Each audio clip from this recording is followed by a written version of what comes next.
आप देख रहे हैं उद्योग नगरी टाइम्स यूएनटी न्यूज।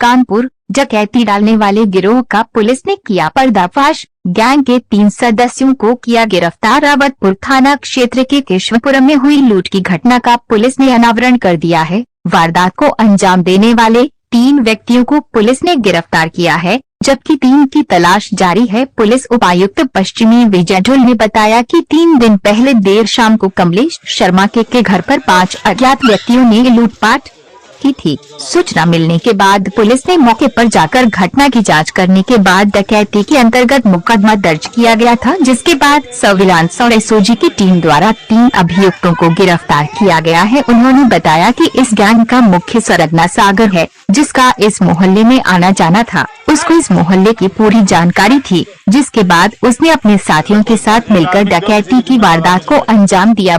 विजय ढोल, पुलिस उपायुक्त पश्चिम।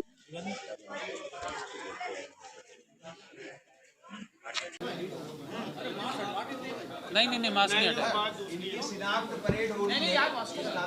नहीं हटा लो ना, मास्क लगा रखा है, थोड़ा सा परेड होनी है, इसकी भी होनी है क्या?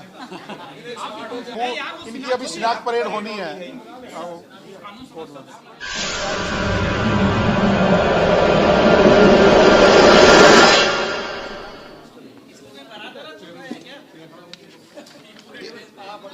ये ऐसे ही कपड़े पहनता है, ये हमेशा बारात मोड में रहता है। अच्छा भाई शांत रहना, फाइट करने हम लोग आए। फाइट करेंगे भैया, कोई बोलना नहीं बस। ये तीनों अपना नाम, इनका तीनों का नाम क्या है? पहले जो दूसरे नंबर पे सर बताइए क्या तारीख पे कैसी पड़ी थी?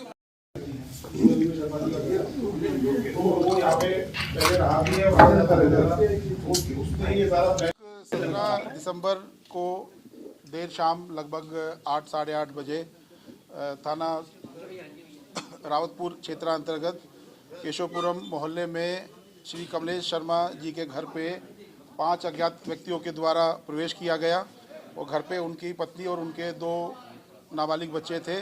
उनको डरा धमकाकर उनके घर में लूट की गई और बाद में फिर वो वहाँ से भाग गए।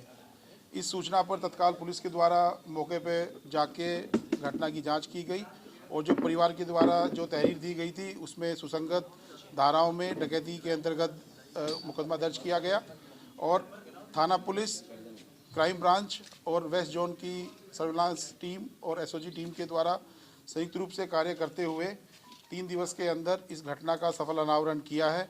इस घटना का जो आरोपी हैं ये कुल मिला के 6 व्यक्ति हैं, जिनमें से 3 व्यक्तियों को पुलिस के द्वारा गिरफ्तार किया जा चुका है। जो मुख्य अभियुक्त है और जो सरगना है इस पूरे गैंग का, उसका नाम है सागर, जिसका जो इस मोहल्ले में पहले भी आता जाता था और उसके बुआ शर्मा जी की पड़ोसी हैं और इस वजह से उसको इस मोहल्ले के बारे में जानकारी थी और उसके द्वारा ही अपने अन्य 5 साथियों के साथ मिलके इस घटना को अंजाम दिया गया। क्योंकि सागर को बाकी लोग उस मोहल्ले में पहचानते थे, इसलिए सागर अब गाड़ी में ही बैठा रहा और बाकी 5 लोग आए और उनके द्वारा ये घटना अंजाम दिया गया। उसके द्वारा जो एक चापड़ का प्रयोग किया गया परिवार को डराने के लिए और उससे मिसेस शर्मा को चोट भी पहुंची है, उसकी भी पुलिस के द्वारा रिकवरी की गई है। इस गाड़ी से ये लोग आए थे वो भी पुलिस के द्वारा रिकवर किया गया है और इनके पास से काफ़ी सारे धातु का सामान जो कि उनके घर से चुराया गया, लूटा गया था और जिसको उनके घर वालों ने पहचाना भी है, वो भी पुलिस के द्वारा रिकवर किया गया है। इनके अन्य 3 साथी अभी फरार हैं, जिनकी पहचान हो गई है और इस वक्त भी हमारी टीम उनको गिरफ्तारी के लिए प्रयास कर रही है।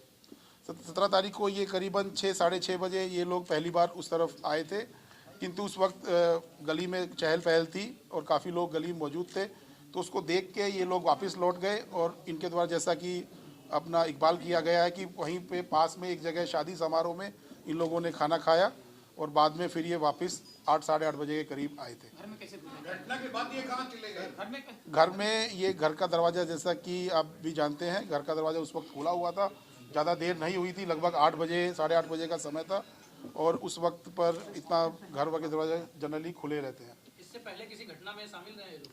अभी तक इनके पूर्व के आपराधिक इतिहास के बारे में कोई जानकारी हमें नहीं मिली है। जैसा कि मैंने बताया कि कानपुर देहात के रहने वाले हैं तो इनके लोकल थाने से और आसपास के थानों से इस संबंध में जानकारी की जाए। मकसद क्या था? सभी टीनेजर्स जैसे लग रहे हैं, ऐसी क्या वजह थी जिसकी वजह से इन लोगों ने क्यों किया? इसमें जैसे इनसे हमने पूछताछ की है तो ये अपने जेब खर्च के लिए या बाकी जो भी इनको अपनी मौज मस्ती करने के लिए पैसा चाहिए और परिवार इस स्थिति में नहीं है कि वो इनके खर्चे उठा सके, तो इसीलिए इनके द्वारा ये ऐसा किया गया। डकैती का प्लान कैसे बना? जैसे मैंने बताया कि सागर की बुआ उसी मोहल्ले में रहती है और सागर को आइडिया था कि शर्मा परिवार के पास अगर हम ऐसा कुछ घटना करेंगे तो हमें कुछ सामान वहाँ मिल सकता है, इसलिए इन्होंने ये प्लान किया और इस घटना को अंजाम किया।